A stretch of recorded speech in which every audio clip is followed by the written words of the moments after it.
Year welcome करता हूं यहाँ पे आप सभी को, जितने भी मेरे सेकेंड ईयर के डियर स्टूडेंट हैं सबको वेलकम करता हूं।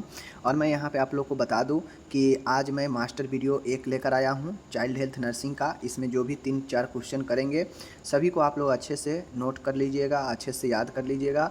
हम जितना भी क्वेश्चन आपके एग्ज़ाम से पहले तक आएगा, ये लॉन्ग क्वेश्चन या शॉर्ट क्वेश्चन का समझिए वो काफ़ी ज़्यादा महत्वपूर्ण है आपके एग्ज़ाम के लिए, ठीक है। तो मैं कोई भी फालतू क्वेश्चन इधर उधर का नहीं कराऊंगा, जो महत्वपूर्ण होगा एग्ज़ाम के लिए सबसे ज़्यादा उसी को मैं कवर करूंगा। तो आप लोग इसको प्रैक्टिस ज़रूर अच्छे से कर लीजिएगा, ठीक है। आज हम पहला प्रश्न लेकर आए हैं पाइलोरिक स्टेनोसिस के बारे में। इसके लक्षण उपचार का वर्णन करना है। आपसे एग्जाम में पूछता है कि जन्मजात जो पाइलोरिक कॉन्जेनिटल, देख लीजिए, कॉन्जेनिटल पाइलोरिक स्टेनोसिस, जन्मजात पाइलोरिक संकुचन, इसके सिम्टम्स और ट्रीटमेंट को बताना है। अब ये पाइलोरिक संकुचन होता क्या है बच्चों में, चाइल्ड हेल्थ में, देख लीजिए। चूँकि यह एक कॉन्जिनेंटल डिसऑर्डर है, जन्मजात विकार है, तो पाइलोरिक स्टेनोसिस आमाशय के जो पाइलोरी मार्ग होता है, पाइलोरिक मार्ग कौन सा होता है, तो आमाशय के सबसे निचला छोर जो होता है, आखिरी छोर आमाशय का, वह पाइलोरिक मार्ग होता है। उसमें संकुचन होना, स्टेनोसिस होना ही जो है आपके पाइलोरिक स्टेनोसिस कहा जाता है। जो इस भाग की वृत्ताकार पेशियों की अतिवृद्धि, हाइपरट्रोफी के कारण होने वाला अवरोध है। जो पाइलोरिक मसल्स होता है, पाइलोरिक जो मार्ग है वहाँ पे मसल्स होता है, उस मसल्स में अत्यधिक वृद्धि होने के कारण जो है, जो रास्ता होता है पाइलोरिक मार्ग का वह अवरुद्ध हो जाता है, ठीक है। जिसके कारण वहाँ से मार्ग जो है आपका अवरुद्ध होने से जो आमाशय का पदार्थ होता है, मीन्स जो पेट का पदार्थ है, वह आगे छोटी आंत में ड्यूडेनम में नहीं जा पाता है।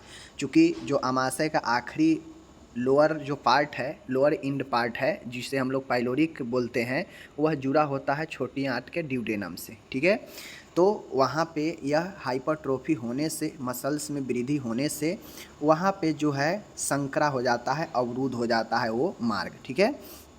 इस संकुचन के कारण आमाशय का जो भोजन वाला पदार्थ है ठीक तरह से ड्यूडेनम में नहीं जा पाता है, जो कि मैंने बता दिया, ठीक है। फलतः स्तनपान कर रहा हो बच्चा या भोजन के बाद जो है शिशु को उल्टी हो जाती है। अब चूँकि जो भोजन हम लोग जानते हैं कि हमारा आमाशय टेम्पोररी स्टोर करके रखता है, परमानेंटली वह भोजन को अपने अंदर स्टोर करके नहीं रखता है, वह थोड़ा देर होल्ड करता है खाए हुए पदार्थों को और वापस जो है वह छोटी आंत में भेज देता है। लेकिन होता ये है कि ये समस्या होने से चाहे बच्चा स्तनपान करे चाहे भोजन करे, उसको बाद जो है उसका भोजन वाला पदार्थ आगे जो है आंत में नहीं जा पाता है, जिसके कारण वापस उल्टी हो जाती है, ठीक है। जो धीरे धीरे बढ़ती जाती है यह समस्या, और उल्टियाँ तीव्र वेग से, तेज़ी के साथ प्रोजेक्टाइल करता है, यानी वापस जो है बाहर की तरफ फेंकता है, ठीक है, मुंह के द्वारा। तो यही आपका पाइलोरिक स्टेनोसिस होता है। फिगर में समझने का प्रयास कीजिएगा।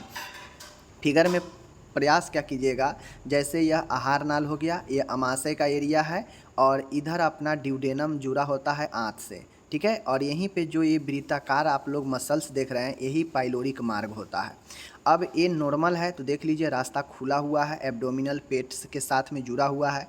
लेकिन यहाँ पे देखिए ये वाला इफेक्टेड है, यह स्टेनोसिस हो रखा है। अब ये जिस प्रकार से नॉर्मल खुला हुआ है, ये खुला हुआ नहीं है। यहाँ पे मसल्स बढ़ने के कारण इसमें संकुचित हो गया है, सिकुड़न हो गया है, जिसके कारण ये मार्ग जो है सिकुड़ गया है, और इसमें जो आगे का रास्ता है वह बिल्कुल न के बराबर है, ठीक है, हल्का हल्का है। तो ये दोनों में आपको स्पष्ट जो है दिख रहा होगा अंतर। यही आपका पाइलोरिक मार्ग जो वृत्ताकार दिख रहा है घेराव वाला, यही मसल्स में वृद्धि होने के कारण, हाइपरट्रोफी होने के कारण जो पाइलोरिक बाल्ब है वह काफ़ी ज़्यादा संकुचित हो जाता है, जिसके कारण भोज्य पदार्थ आगे ड्यूडेनम यानी छोटी आंत में नहीं जा पाती है, ठीक है। यही पाइलोरिक, और ये जन्मजात विकार होता है, जन्म से ही मौजूद होता है, ठीक है।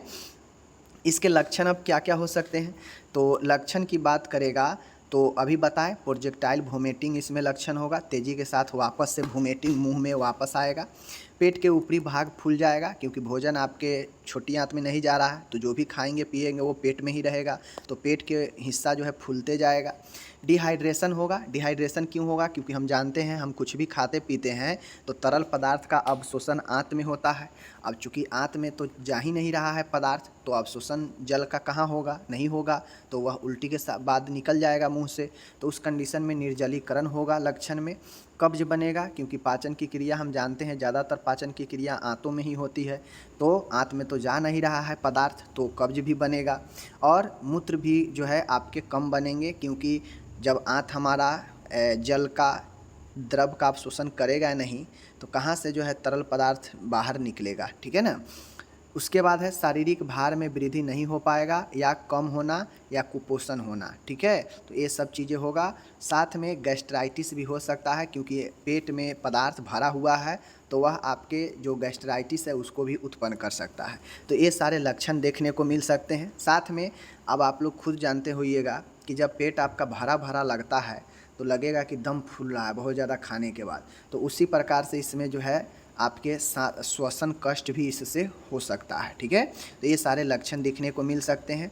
इसमें उपचार की बात किया जाएगा, ट्रीटमेंट का, तो देखिए इसमें ट्रीटमेंट में अब रही बात कारण की, कर लक्षण तो मैंने बता दिया। कारण अगर इसका पूछेगा तो जो जन्मजात, चूँकि यह एक जन्मजात बीमारी है, तो कोई भी जन्मजात बीमारी जो होगा ना, मैंने एक बार ही पढ़ा दिया है, सारे जन्मजात बीमारी के लिस्ट आपको बता दिया है और उसका कारण मैं बता दिया है। तो कोई भी जन्मजात बीमारी पूछे, कारण में वही वाला कारण लिख दीजिएगा जो सभी के लिए जन्मजात रोगी में हो सकता है, जन्मजात बीमारी में, ठीक है। तो वो सभी कारण लिख दीजिएगा उसी में। तो कारण हो गया, लक्षण हो गया। अब रही बात उपचार की, तो उपचार क्या होगा? तो पाइलोरिक स्टेनोसिस के जो इफेक्टिव उपचार है, उल्टी को कम करना, अंतर्ग्रहण के कारण होने वाले डिहाइड्रेशन व इलेक्ट्रोलाइट असंतुलन को अंतःशिरीय द्रव्यों द्वारा ठीक करना। अब मान गए चूँकि बच्चा को स्तनपान करा रहे हैं या कुछ तरल मुंह के द्वारा आप दे रहे हैं, वह अंतर्ग्रहण नहीं कर पा रहा है सही से, ठीक है, वह वापस से उसे जो है मुंह के रास्ते उल्टी कर दे रहा है। तो इस कंडीशन में उसे हम लोग आईवी फ्लूइड देंगे, ठीक है। आईवी के रास्ते से इंट्रावेन के माध्यम से हम लोग द्रव देंगे ताकि उसका जो शरीर का इलेक्ट्रोलाइट बैलेंस है वो बना रहे, ठीक है।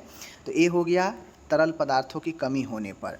दूसरा ये है कि शैल क्रिया में इसमें वृत्ताकार पेशी का इस प्रकार छिद्र करते हैं जिससे रास्ता चौड़ा हो जाता है। अब जो मैंने अभी दिखाया कि इसमें अति वृद्धि हो जाती है मसल्स का, पाइलोरिक मसल्स का, तो उसमें वृत्ताकार पेशी बढ़ जाने के कारण, वह हाइपरट्रोफी होने के कारण रास्ता बंद हो जाता है। तो उस वृत्ताकार पेशी में, पाइलोरिक वाल्व में इस प्रकार से हम लोग होल करते हैं, छिद्र किया जाता है कि रास्ता चौड़ा हो जाए, और रास्ता जब चौड़ा हो जाएगा तो जो आमाशय का पदार्थ है वह आराम से जाने लगेगा आंत में। तो फिर यह एक सर्जिकल प्रोसेस होती है, ठीक है। शैल क्रिया का परिणाम मिलने पर बालक को 48 घंटे के दौरान छुट्टी दी जा सकती है। सर्जरी के बाद 48 घंटे के बाद जो है बच्चे को छुट्टी दिया जा सकता है, ठीक है। इस सर्जरी को फ्रेडेट रेमस्टेड पाइलोरोमायोटोमी कहते हैं। चूँकि इस सर्जरी को हम लोग क्या कहते हैं, पाइलोरिक मार्ग में छिद्र किया जाता है, तो उससे हम लोग पाइलोरोमायोटोमी कहते हैं। क्या कहते हैं? पाइलोरोमायोटोमी कहते हैं। तो आपसे पूछेगा कि पाइलोरिक स्टेनोसिस के बारे में कारण लक्षण तो पूछेगा ही, साथ में आपसे ये भी पूछेगा कि पाइलोरोमायोटोमी वाले सर्जिकल प्रोसेस में नर्सिंग देखभाल बताए। तो पाइलोरोमायोटोमी क्या होता है? इसी पाइलोरिक वाल्व का छिद्र करना जिससे रास्ता चौड़ा बन जाए और जो भी पदार्थ आमाशय का है आराम से बाहर जाने आने लगे, ठीक है। आने नहीं लगे मतलब जाने लगे, आएगा तो दिक्कत ही है, ठीक है। तो इस कंडीशन में यह हम इससे पूरा नाम फ्रेडेट रेमस्टेड पाइलोरोटोमी कहते हैं। यही सर्जरी इफेक्टिव होता है इसमें, ठीक है। तो ये आपका उपचार हो गया, ये सर्जरी हो गया। अब आपसे एग्जाम में पूछेगा कि सर्जरी से पहले, सर्जरी के दौरान, सर्जरी के बाद देखभाल बताए। तो एक बच्चे में ये चीज़ें किया जाता है, तो आप सर्जरी से पहले, सर्जरी के दौरान, सर्जरी के बाद नहीं लिख लेंगे। सर्जरी के लिए तैयार करना, ठीक है, सारे लैब जांच करवाना, ठीक है, उसमें क्या क्या होगा सब आपको लिखना है, ठीक है। मरीज को तैयार करना, ठीक है ना, उसके बाद बच्चे को, परिवार को मनोवैज्ञानिक सहारा देना। आप कैसे सहारा देंगे उसमें पॉइंट बना के लिखिए। ये सब सर्जरी से पहले की हो गया, ठीक है। सहमति पत्र लेना, चूँकि रिटन कंसेंट एक काफ़ी महत्वपूर्ण होता है सर्जिकल प्रोसेस से पहले, तो सहमति पत्र में क्या क्या करेंगे वो लिखेंगे। तो 4-5 पॉइंट खोजिए सर्जरी से पहले जो महत्वपूर्ण हो उसको लिख लेंगे।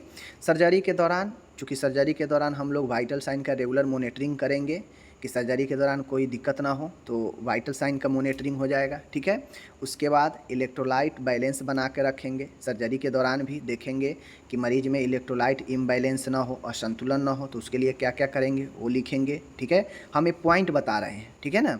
और फिर जो है सर्जरी के दौरान ही लिखेंगे, ठीक है ना। सर्जरी के दौरान चिकित्सकों को मदद करना, ओके। तो 3-4 पॉइंट सर्जरी के दौरान। उसके बाद सर्जरी के बाद जो है फिर से वाइटल साइन का मॉनिटरिंग करते रहेंगे। डॉक्टर के द्वारा दिए गए सभी दवाइयों का निरंतर जो है चलाते रहेंगे, ठीक है। मरीज को अवलोकन करते रहेंगे, बच्चे को, ठीक है ना, कि बच्चा ठीक है नहीं ठीक है क्या है।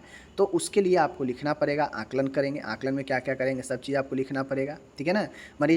बच्चे को स्वच्छ रखेंगे, उसे साफ़ सुथरा रखेंगे। अब इसके लिए क्या करेंगे वो लिखेंगे सारे पॉइंट बनाकर। उसके बाद जो है हम लिखेंगे कि उसके बाद जो है सर्जरिकल डिस्चार्ज प्रक्रिया, चूँकि सर्जरी के बाद लास्ट में ही डिस्चार्ज प्रक्रिया होता है, तो उसमें डिस्चार्ज में लिखेंगे क्या क्या करेंगे नहीं करेंगे, ठीक है। सारे चीज़ शिक्षा देकर भेजाएंगे मरीज को, ठीक है ना। मरीज को जो बच्चा है उसके माता पिता को शिक्षा देंगे, स्वास्थ्य शिक्षा देंगे कि बच्चे को कैसे क्या करना है, क्या खिलाना पिलाना है, ठीक है ना।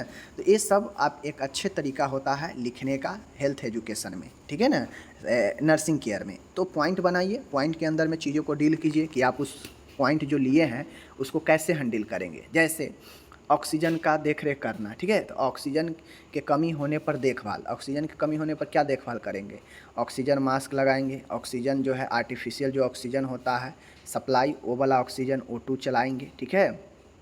वायु हवादार वेंटिलेशन वाला रूम जो है एकदम रखेंगे, ठीक है ना।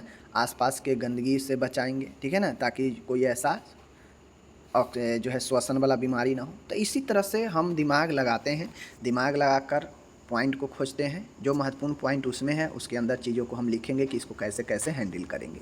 वही नर्सिंग केयर होता है, ठीक है। तो यही नर्सिंग है। नर्सिंग प्रबंध आपको पाइलोरोमायोटोमी एक सर्जिकल प्रोसेस है, ठीक है। तो उसमें आपको जो है इस सारे चीज़ों को लिखना पड़ता है, ओके। यहाँ पे सारे चीज़ें दिया गया है, मैं इसको बताऊंगा नहीं, आप लोग पढ़ लीजिएगा।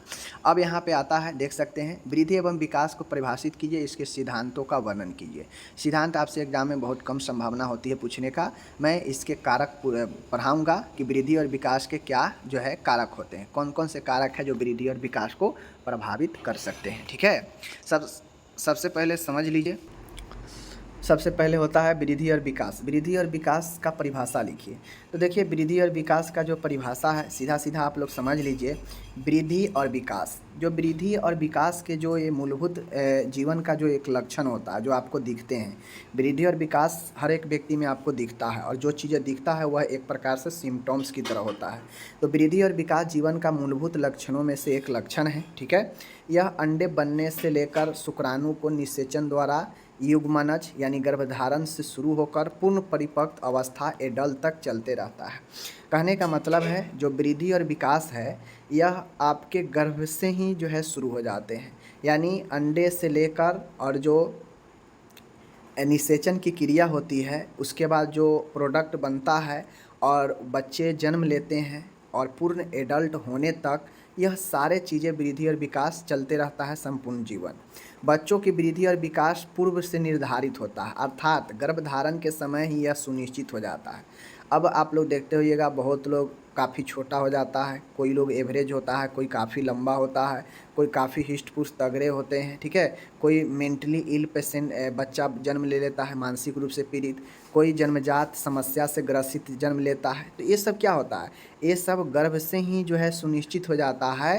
वृद्धि और विकास पहले से ही निर्धारित होता है, मीन्स गर्भ के समय से ही यह निश्चित रहता है। ऐसा नहीं है कि किसी को वृद्धि और विकास जन्म लेने के बाद जो है निर्धारित होता है, नहीं। प्रत्येक बालक एक निश्चित विकास एवं वृद्धि के क्रम के अनुसार आगे बढ़ता है। ये जो वृद्धि और विकास होता है प्रत्येक बालक में एक क्रम में चलते रहता है, ठीक है। अगर क्रम में नहीं चलेगा तो कभी जो है उसका पैर बढ़ जाएगा, कभी उसका हाथ बढ़ जाएगा, कभी उसका मानसिक विकास हो जाएगा, कभी उसका जो है इंटेलेक्चुअल विकास नहीं हो पाएगा। तो इस प्रकार से एक क्रम में होता है, क्रम में होने से उसका सब जो है धीरे धीरे आगे की तरफ बढ़ता है। तो वृद्धि और विकास एक जीवन का लक्षण, महत्वपूर्ण लक्षण है, जो आपके अंडे बनने से लेकर पूर्ण गर्भधारण जो होता है वहाँ से लेकर और बच्चे के जन्म के बाद पूर्ण परिपक्व अवस्था यानी एडल्ट तक यह वृद्धि और विकास चलते रहता है। बच्चों में जो वृद्धि विकास होता है पहले से निर्धारित होता है, अर्थात गर्भधारण के समय ही यह सुनिश्चित हो जाता है कि कौन सा बालक या कौन सा बालिका कितना वृद्धि हो करेगी, कितना विकास पाएगी अपना, ठीक है। और इसी के अनुसार प्रत्येक बालक एक निश्चित वृद्धि के क्रम में आगे की तरफ बढ़ते रहता है, ठीक है। तो ये तो हो गया इसका बेसिक डिटेल कि भाई वृद्धि और विकास कब से शुरू होता है, कब तक चलता रहता है, तो ये समझ गए। अब समझिए चीज़ों को, ग्रोथ, वृद्धि और विकास, दो ऐसा टर्म है वृद्धि और विकास। बहुत लोग ये समझते हैं कि वृद्धि और विकास एक ही है, नॉर्मल भाषा में सब लोग समझते हैं एक ही है, बट दोनों में अंतर है, बहुत अंतर है। वृद्धि और विकास, नाम से ही है वृद्धि और विकास, नहीं कहता पेड़ पौधा काफ़ी वृद्धि कर रहा है, मतलब पेड़ पौधा जो है वृद्धि कर रहा है, मतलब वह छोटे से धीरे धीरे बड़े हो रहा है, उसमें जो है मोटाई बढ़ रही है, तो कहीं ना कहीं ये वृद्धि हो रहा है उसमें, कहीं ना कहीं उसका जो है डेंसिटी, उसका जो पावर है वो बढ़ रहा है, लेंथ बढ़ रहा है।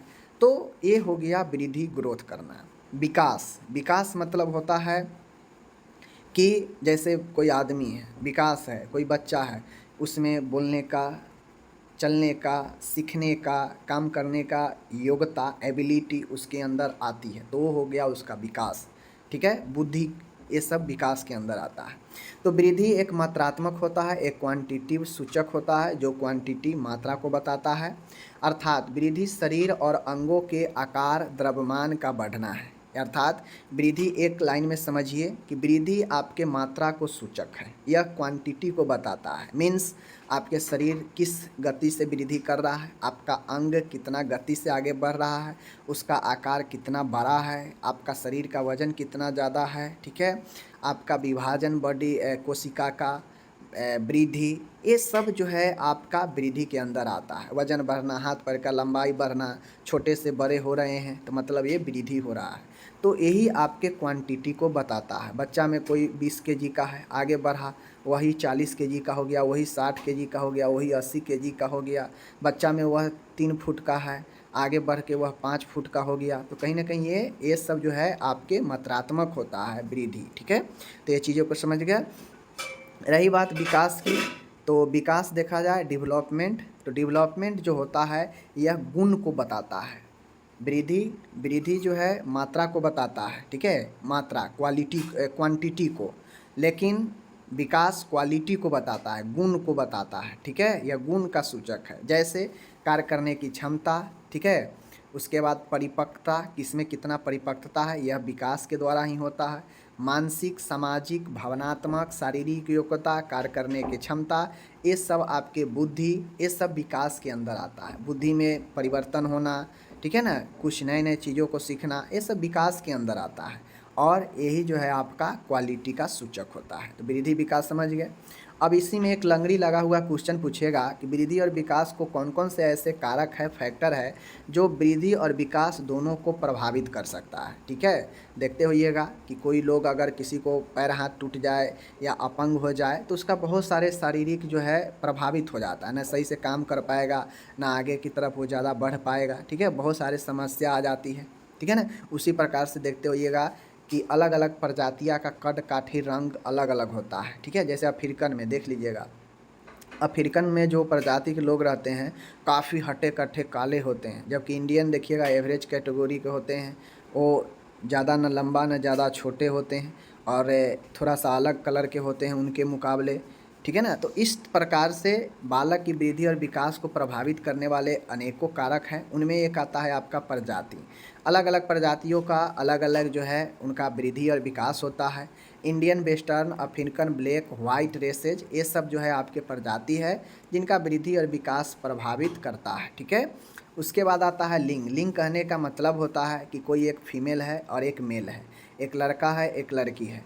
तो लड़का के तुलना में जो लड़की का विकास होता है वह काफ़ी जल्दी हो जाता है, एक 16 साल का लड़का और एक 14 साल की लड़की। देखिएगा तो 16 साल के लड़का का जो वृद्धि विकास है वो 14 साल 13 साल की लड़की के समान लगेगा, ठीक है। तो ये कहीं ना कहीं आपके लिंग के अनुसार जो है आपको प्रभावित करता है, लिंग भी प्रभावित करता है वृद्धि और विकास में, ठीक है। मतलब जो समानतः जन्म के समय लड़का लड़की से लंबा, जन्म के समय भी ये सच होता है, जन्म के समय लड़का जो है लड़की से लंबा और अधिक वजन का होता है, बट लड़कियां लड़कों से जल्दी मैच्योर हो जाती है, वह जल्दी जो है अधिक लंबे लड़के के तुलना में लड़की जल्दी से अपनी लंबाई को प्राप्त करती है, ठीक है। और जो लड़का होता है वह क्या होता है, अधिक मांसपेशी, अधिक वजन वाला, अधिक मजबूत होते हैं। तो कहीं ना कहीं लिंग भी इफेक्ट कर रहा है वृद्धि और विकास को, ठीक है ना। तो ये आप ध्यान में रखिएगा। आनुवांशिक जीनेटिक फैक्टर होता है। अब जीनेटिक फैक्टर कैसे होगा, तो आप लोग देखते होइएगा कि जीनेटिक फैक्टर होने के कारण ही कोई बच्चा सही जन्म लेता है और कोई बच्चा जो है डाउन सिंड्रोम, टर्नर सिंड्रोम इससे पीड़ित जन्म लेता है। तो कहीं ना कहीं अनुवांशिक जीनेटिक फैक्टर भी जो है वृद्धि विकास को प्रभावित करता है। जैसे पीढ़ी दर पीढ़ी चलते आ रहता है, किसी के परिवार में जितना देखते होइएगा, किसी के फैमिली में जो जितना लंबा, जितना हाइट का रहेगा उसी अनुसार उसका जीनेटिक फैक्टर भी उसको प्रभावित करता है। तो ये सब एक फैक्टर होता है जो प्रभावित करता है। चौथा है ग्रोथ पोटेंशियल, वृद्धि सामर्थ्य कहने का मतलब है कि जिसके अंदर जितना वृद्धि का सामर्थ्य होता है, ग्रोथ पोटेंशियल होता है, वह अपने वृद्धि और विकास को उतना जल्दी और उतना प्राप्त करता है, ठीक है।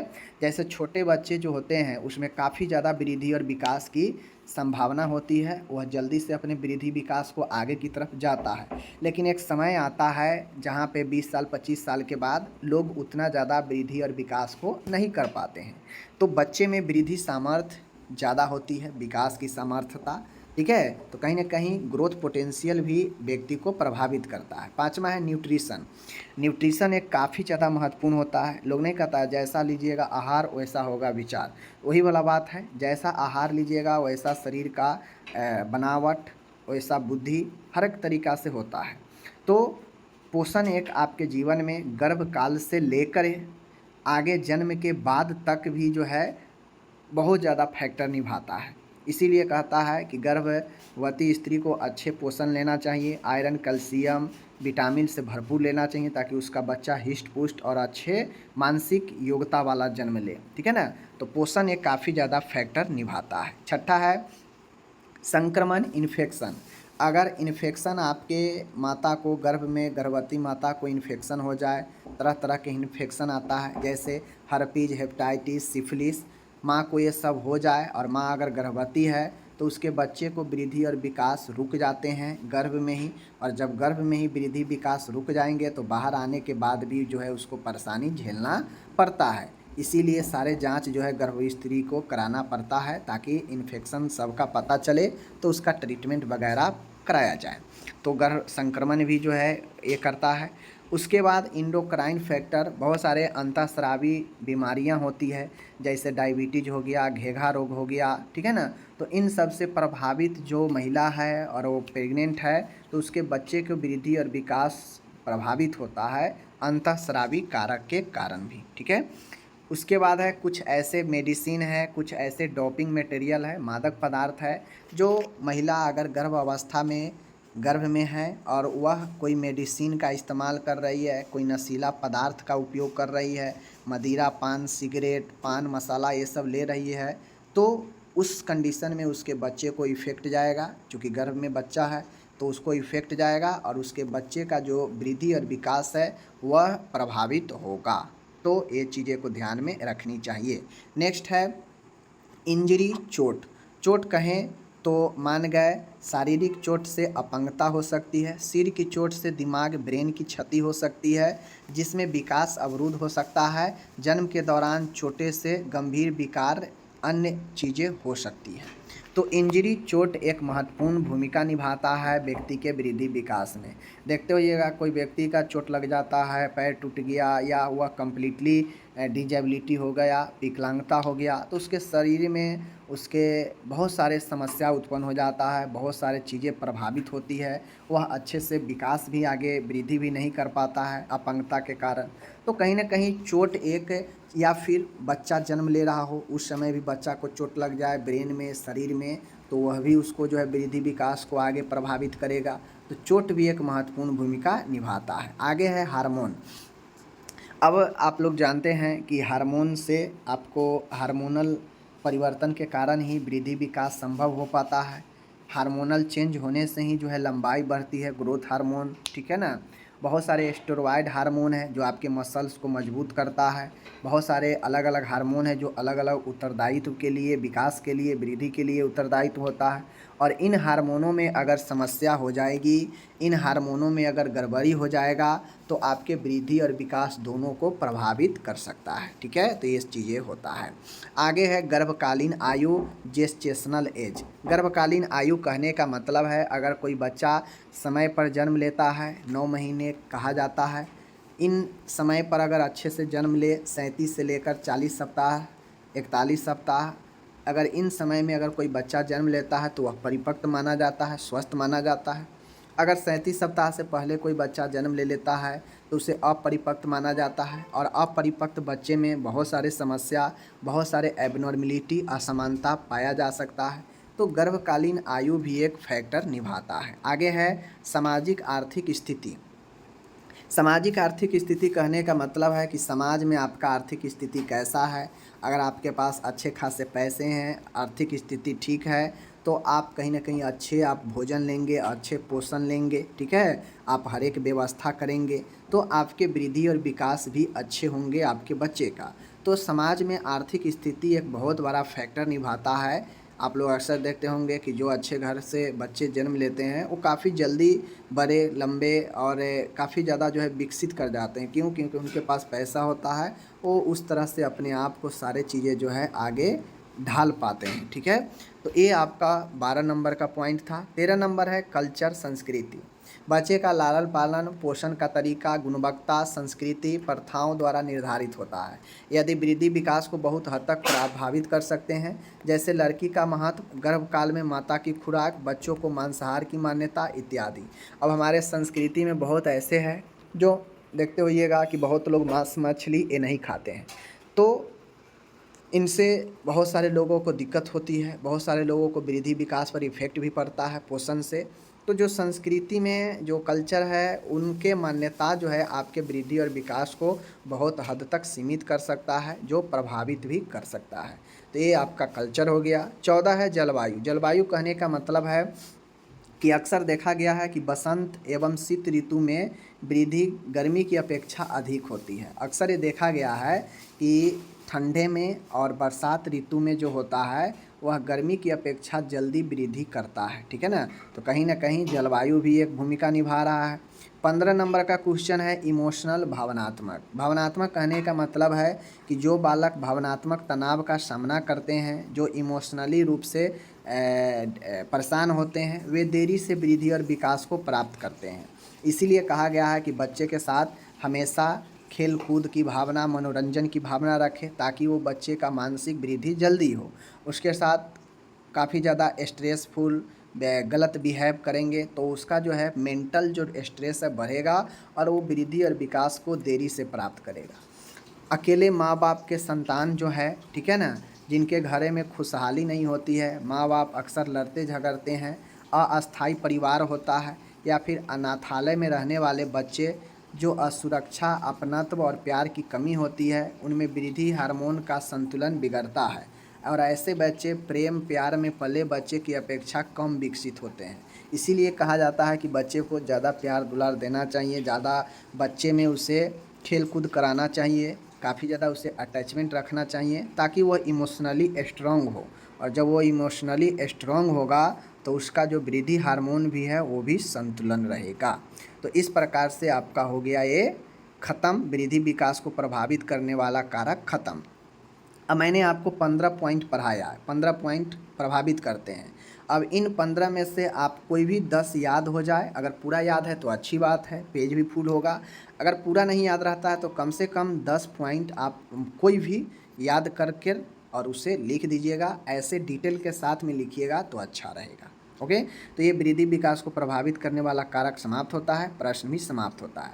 नेक्स्ट प्रश्न अपना यहाँ पे आता है, जन्मजात हृदय रोग क्या है, इसको वर्गीकृत कीजिए, इसके कारण बताएं, लक्षण, डायग्नोसिस, प्रबंध और नर्सिंग देखभाल। तो जन्मजात हृदय रोग, कॉन्जिनेंटल हार्ट डिफेक्ट, मतलब कॉन्जिनेंटल मतलब जन्मजात, हार्ट मतलब हृदय, डिफेक्ट मतलब विकार, रोग मतलब ऐसा रोग जो जन्मजात हो, कॉन्जेंटल हार्ट डिजीज भी इसे कह सकते हैं। तो जो जन्म से ही मौजूद हो हृदय में वह जन्मजात हृदय रोग कहलाता है।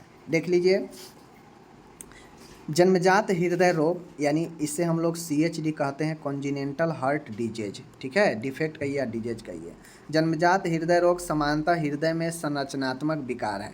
संरचनात्मक विकार कहने का मतलब है यह स्ट्रक्चरल समस्या है, स्ट्रक्चरल डिसऑर्डर है जो हृदय में पाया जाता है, हृदय में बनावटी गड़बड़ी, ठीक है ना। इन विकारों में हृदय के दीवार, हृदय का जो दीवार होता है, जो कपाट, जो बाल्ब होता है, जो हृदय की धमनियां है जो हृदय से जुड़ी हुई है, इनसे संबंधित असमानता होती है। कहने का मतलब है कि जन्मजात हृदय रोग एक ऐसा संरचनात्मक विकार है, या तो हृदय के दीवार में या हृदय के वाल्व में या हृदय से जुड़ी हुई धमनियों में कोई असमानता हो सकता है, उसके संरचना में, ठीक है, कोई असमानता हो सकता है। ओके, ये हृदय विकार या तो हृदय द्वारा रक्त सप्लाई को बाधित करते हैं या गलत दिशा में रक्त को प्रवाह करते हैं। अब ये जो CHD होता है हृदय विकार, या तो हृदय द्वारा रक्त सप्लाई को बाधित करेगा, यानी हृदय सही से रक्त को आगे की तरफ नहीं भेजेगा, या फिर भेजेगा भी तो वह गलत दिशा में प्रवाह करेगा, मतलब जहाँ जाना चाहिए वहाँ नहीं भेजकर वह दूसरे दिशा में जो है प्रवाहित करेगा। तो यही हमारा CHD कहलाता है। हार्ट से जुड़ी हुई जो समस्या है, जो विकार है, वही CHD कहलाता है, ठीक है। हमको इसमें वर्गीकरण पूछा है, वर्गीकरण। अब वर्गीकरण काफ़ी महत्वपूर्ण है। बच्चों में कॉन्जेनिटल हार्ट डिजीज निम्न प्रकार होते हैं। ये जो CHD होता है नॉर्मली 2 प्रकार के होता है, ठीक है, 2 प्रकार के। कौन कौन? एक होता है साइनोटिक हार्ट डिजीज, एक होता है एसाइनोटिक हार्ट डिजीज।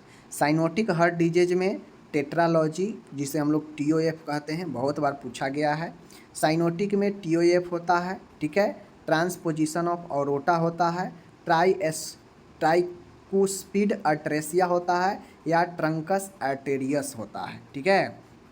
एसाइनोटिक में atrial septal defect, ASD, VSD, patent ductus arteriosus, pulmonary stenosis और कॉर्ट्रेशन ऑफ ऑरेटा, ठीक है। तो ये चीज़ें को याद रखिए। अगर नहीं याद रहे ये सब चीज़ें तो आप सीधा साइनोटिक, एसाइनोटिक याद रखिए CHD के प्रकार में, ठीक है। साइनोटिक क्या होता है समझ लीजिए। साइनोटिक हृदय रोग में हृदय संबंधी दोष होते हैं, मतलब साइनोटिक जो रोग होता है उसमें हृदय से संबंधित रोग होते हैं, ठीक है, हृदय से संबंधित दोष होता है, हृदय में दोष पाया जाता है, डिफेक्ट पाया जाता है, जो शरीर के बाकी हिस्सों में ऑक्सीजन की मात्रा को कम कर देते हैं।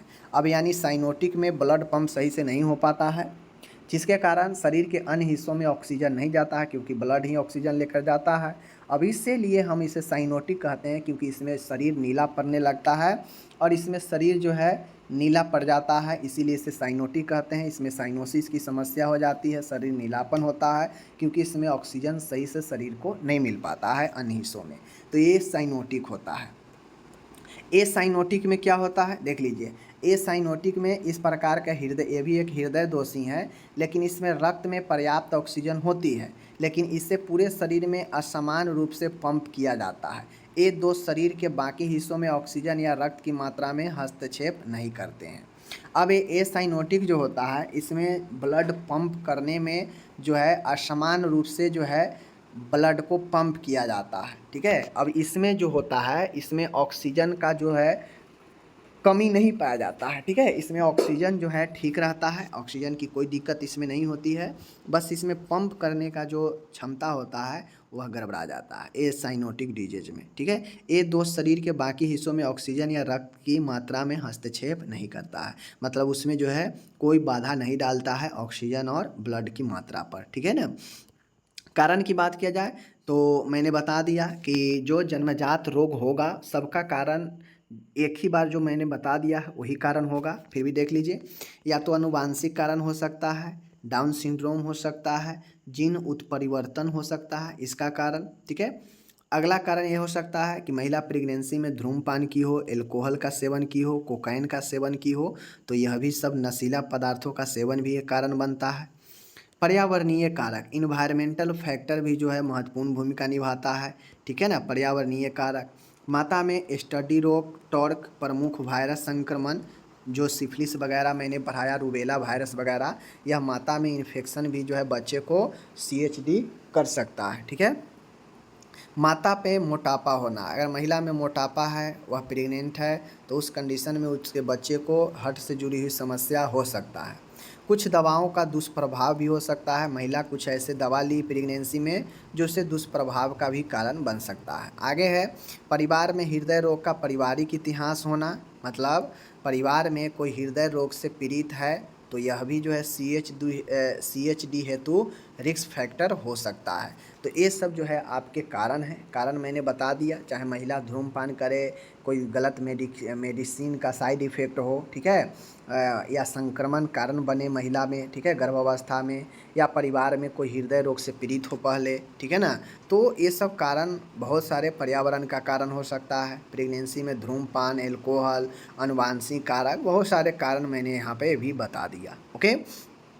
अब ऐसे कंडीशन में क्या चिन्ह लक्षण हो सकते हैं, तो कई जन्मजात हृदय रोग बेहद कम लक्षण उत्पन्न होते हैं या कोई लक्षण उत्पन्न नहीं करते हैं। अक्सर बच्चे के बड़े होने पर इसका डायग्नोसिस हो पाता है।